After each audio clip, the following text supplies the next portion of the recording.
So one time I was about to post a job ad, third admin coordinator in about 2 years. We'd already grown more participants. I had more workers. There were more shifts.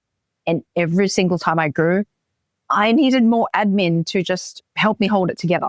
And I remember just sitting there, sort of just cursor hovering over the publish button thinking, is this just how it all works? Is this the price of a bigger NDIS business? Just an ever-growing admin team? Because if it is, the margin math, it just never gets better. It never made sense. It just gets more expensive.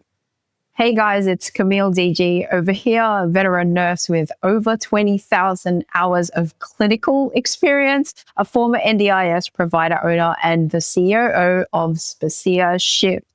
So I pulled apart exactly where our admin hours were actually going.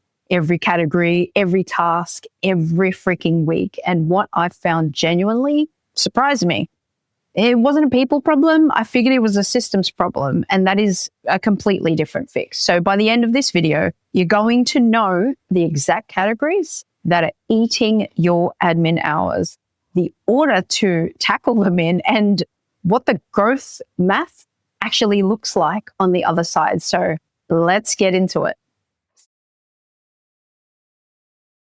Section 1, let's talk about the admin ceiling. So here is the pattern I've watched play out across the sector more times than I can count. The providers start small. The owner will handle most of the admin stuff by themselves until business grows, which is great. They hire one admin person. The growth will, of course, it's going to continue if you're doing a great job caring for everyone. The participant numbers climb, the workers climb, the shifts climb. They hire another admin, and at some point somewhere, between 30 and 50 staff, they hit this wall where every new growth step requires a new hire just to sustain it. Then they start to feel like the business is getting harder to run, not easier. There's more revenue, more cost, same margins, sometimes worse margins. And they can't figure out. And growing an NDIS successfully, sorry, there was a fly.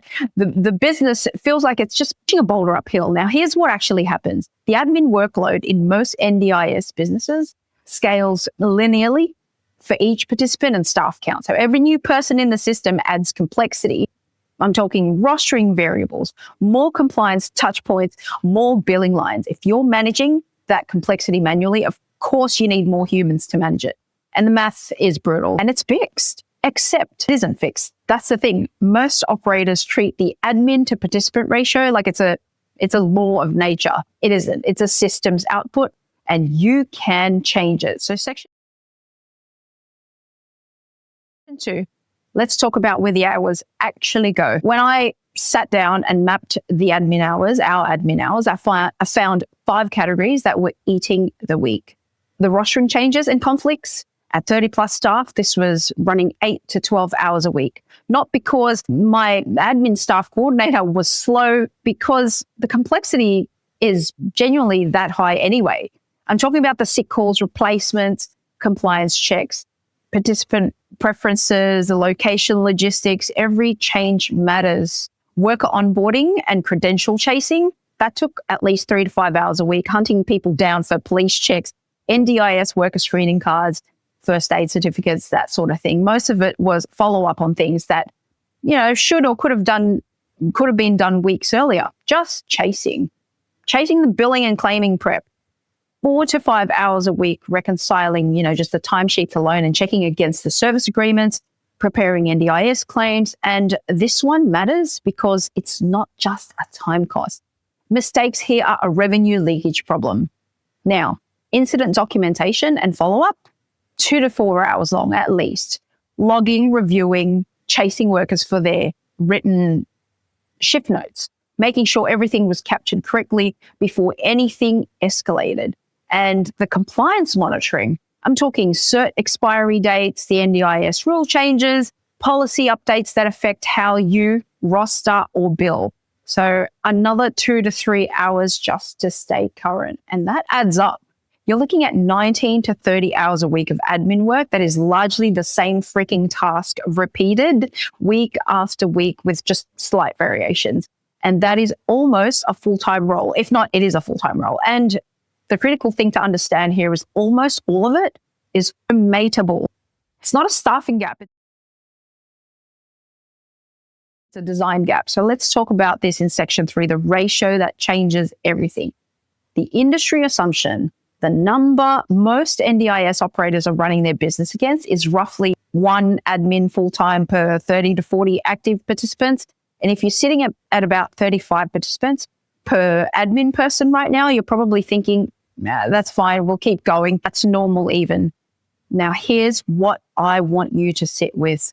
Providers running systematized operations, I'm talking automated rostering, digital onboarding, auto billing reconciliation, are handling 80 to 100 plus participants per admin, full-time equivalent, not because they hired superhuman admins, but because they stopped making their admins do the work that systems should be doing.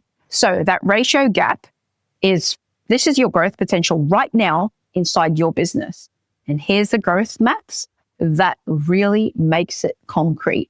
Before systematization, you add 20 participants, you're looking at half to 1 new admin hire, $35,000 to $75,000 in salary, more on cost before you see a single dollar of margin improvement from that growth. Now, after systematization, you add 20 participants. That's a marginal increase in system load. The cost increase is negligible. That's when growth starts to actually compound. Now, and over 3 years, the difference between those two models isn't just the overhead. It's whether your business gets harder to run as it grows or more efficient. Those are 2 completely different trajectories. So let's talk in section 4 about what you should automate first. Now, I want to be specific here because I see providers try to fix everything at once and they end up fixing nothing. So sequencing does matter. First, the rostering. Every time. It is the highest hour sink in almost every NDIS provider I have ever looked at. And relief here is immediate and measurable. So you've got to fix the rostering first. You free up the most time the fastest. Okay, that capacity funds the next step. Second, billing and claiming, because this isn't just a time problem. It's a revenue integrity problem. So every hour of admin delay in billing preparation is revenue that's just sitting there unclaimed. Tighten this second and see a financial lift immediately. Now, third is onboarding and credential tracking. So once rostering and billing are systematized, your next constraint now becomes how fast you can deploy new workers, support workers and nurses and what have you. Now, if you're still chasing documents manually, you're slowing your own growth. Fix this and you unlock faster workforce scaling. Now, fourth, incident and compliance workflows.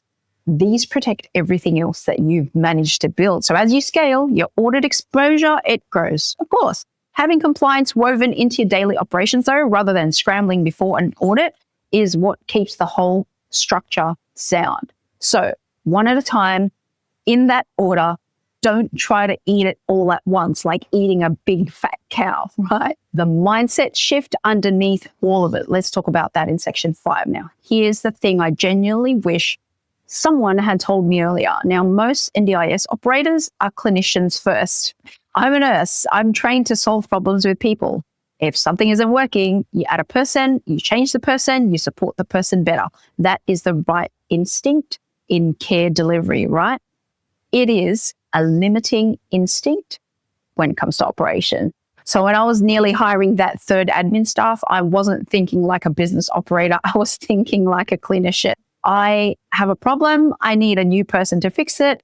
And it took me stopping, looking at the actual data of the business to realize the problem wasn't a person shortage. It was a software problem, a design problem. The admin overload is not a staffing problem. It is a design problem. And that shift from I need to hire to I need to redesign what the business systems actually look like is what precedes every good operational decision I've seen in this sector. It's also what separates the providers who are quietly scaling right now from the ones who are working harder every year for the exact same freaking result. And so that is why I helped build Spacia Shift, because I know what it costs to carry a manually operated NDIS business through a growth phase in hours, in money, and in the sheer mental load of being the person holding it all together. So we built the infrastructure I genuinely wish that I had. So if you've hit that ceiling or you can see it coming, I want to show you what systematized NDIS operations actually look like on the inside. So copy the link in the description, paste it in your browser, and see if you and your team qualify for our 14-day free trial. There's no lock-in, no sales pressure, full human support throughout the whole way. You might even get me on the call. Let's look at your actual operations, map out where your admin hours are going, and show you exactly what the before and after looks like for your specific setup. And drop a comment below which of these 5 admin categories is the biggest drain for you right now. Is it the rostering? Is it the billing, credential chasing? I read every single one of these comments and I'll give you a straight answer. And if this landed with you, share it with another provider or owner, or forward it to an ops manager, because the more clearly this sector sees this problem, the better it runs for everyone, including the participants that are the core of this all. They're at the center. Anyhow, till the next video, you guys, keep on rocking.